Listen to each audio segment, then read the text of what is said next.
Hey guys, welcome back. So today I'm gonna be putting in the Tein. I always called it Tein, but I've heard it called Tein, so I'm gonna roll with whatever everybody else says. But it's the Street Basis Z. It's kind of like the entry level coilover. I've heard mixed reviews that it's pretty good, and I've heard that it's pretty bad. For the price point, I'm gonna try it out. I'm kind of looking for an in between, like shock and lowered spring setup into a fully adjustable coilover setup. So I'm looking for like what's in the middle because I want a little bit more control, but as far as height management, but I would like it to ride like it's a shock and spring setup or a strut and spring setup. So we're gonna see how that goes. Right now I've got the rear ends down here with the adjustable, I guess the upper control arm, because there's an upper control arm and then there's a toe arm. I don't think the toe is gonna be adjusted or like messed with going up and down.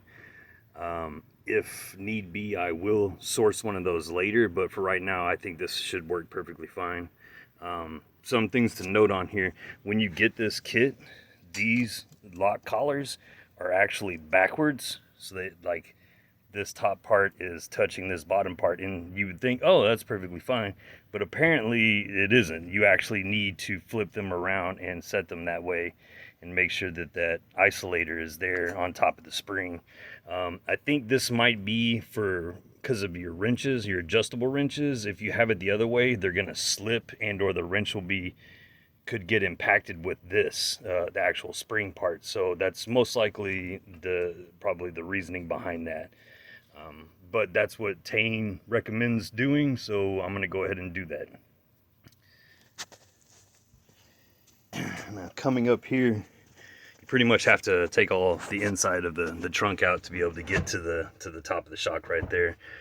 And we'll get underneath the car. I'm gonna get it up and get the wheels all off and everything, and try to start getting to this as quick as possible. So I'm not gonna be doing a complete walk through step by step, but I will show you as much as I possibly can on this. All right, thank you. All right, some things to kind of note whilst doing this is these screws right here. These are camber keys. So on the back side, like there might be some markings on this front. Usually are, but I can't see anything. It's kind of grimy or whatnot. On the other side there is, but the old white line, it's hanging in there pretty good. It does help quite a lot, and I'm hoping these Tein shocks, or adjustable, I guess you would just say adjustable shock, because it's not really a full coil over. It kind of is, but it's just it can only adjust height. There's no dampening to it, so we'll see how that goes. All right. Okay, so if I do this without getting my hands in the way. So there are some little notches on these. A good thing to probably do, as far as, because you're gonna have to pull these out and drop this lower control arm, is make some paint marks top, like that, where that little nipple is, a little ridge, and then on this side. So I would put a paint mark and a paint mark, so that way when this goes back in, it will be as at least close as possible. Now, take this also. You're gonna need you're gonna need an alignment once all this is done. So that could be completely useless, but it will get it back close to where it was in spec, so that way you can at least get to the alignment shop and have them do it. Okay. So if you're gonna pull that off, first thing to do is to take off. I don't know if any light is coming through on this. I'm trying to look through my camera, but it's on my phone, but it's very not helping. But you'll pull this out on the bottom, which is the sway bar and link. Let that kind of come up. Like I said, undo that. You'll undo this bolt as well. You can, since I have those upper control arms, I'm going to go ahead and change those out too when the shock and all that is off. The only thing that will be holding it on is like this part right here, which is like the toe adjustment, which should be fine.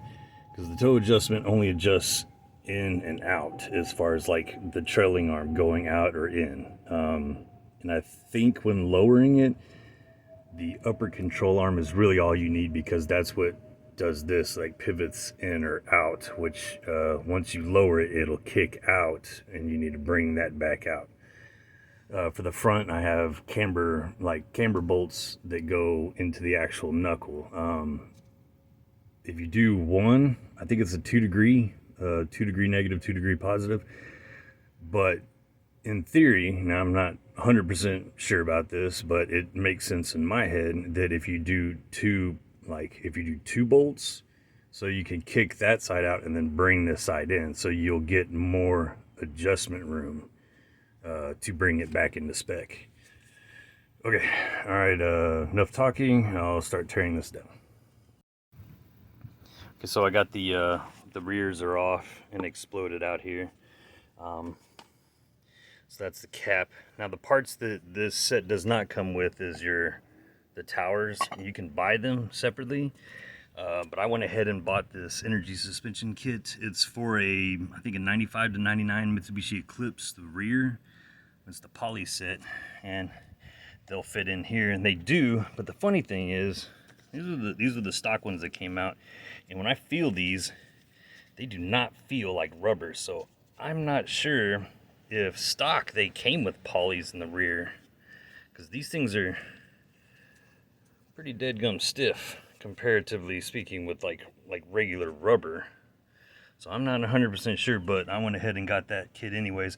That does fit, but I need to piece it all together and then get it on the top up there. So I'm gonna go ahead and do that right now. So kind of a little trick to this that I have realized.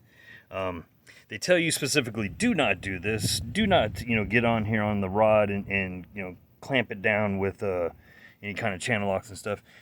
But if you are very, very careful doing this, and I actually have a rubber glove down in here folded over in a couple times to pad it, you basically just want to get it just snug where it just barely gets it, because as you're tightening this nut, you need to be able to clear that shaft. Once you get to the point where it's down far enough, you can actually put this on, put a 8 mil. You can put a little 8 mil open wrench on that. Then you can take these off. You don't need, and it doesn't need to be He-Man tight on there, just snug enough to where it doesn't rotate the pole. So look, I can think. So it wasn't very tight, not tight at all. It's barely on there. And no damage to the shaft at all. Okay.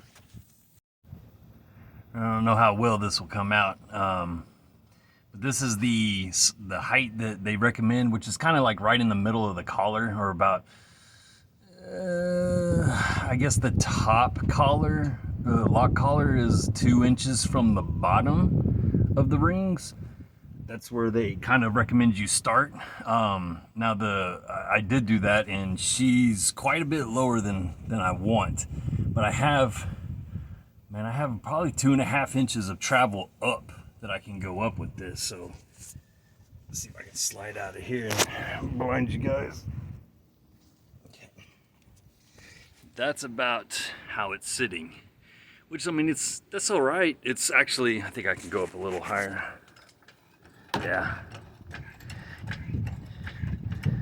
Yeah, so sitting on the ground, I think it's going to be about right there, and that's definitely not where I want it.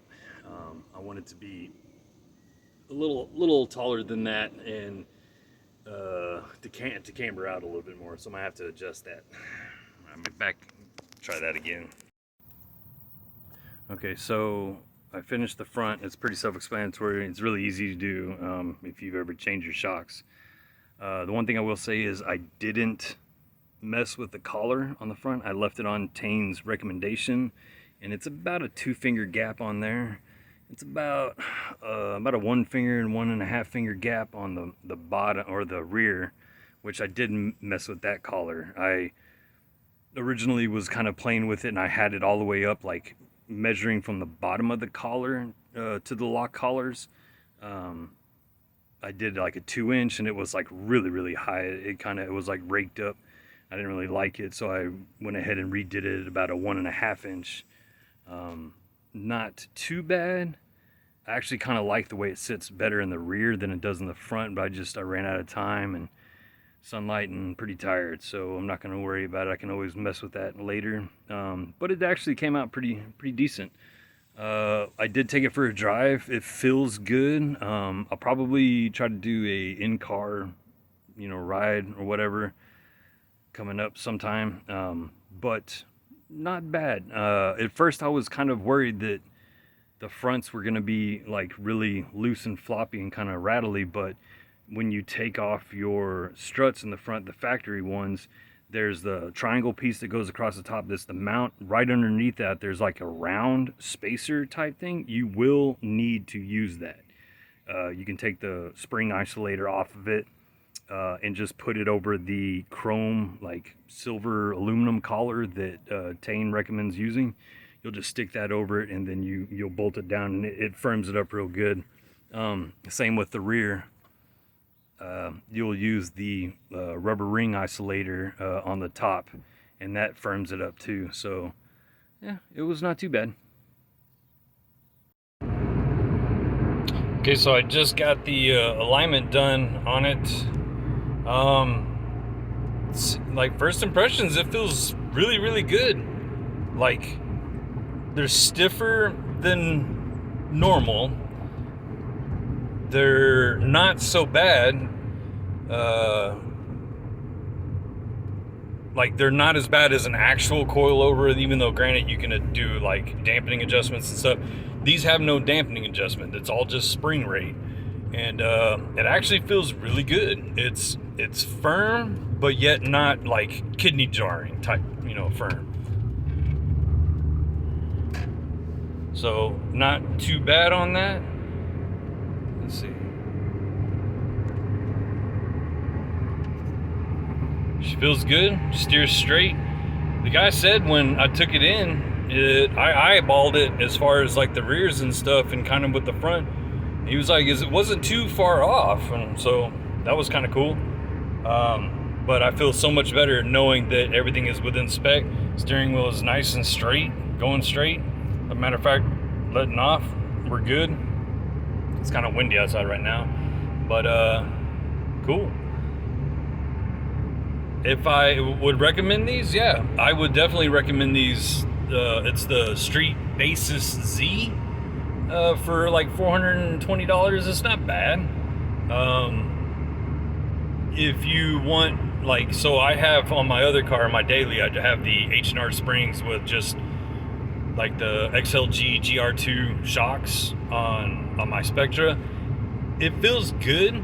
It's not as firm as this, but it is still, still tighter than it was with the stock suspension by far. So not bad. I'm impressed with it. So, all right, I'm gonna go ahead and end the video here. Thanks.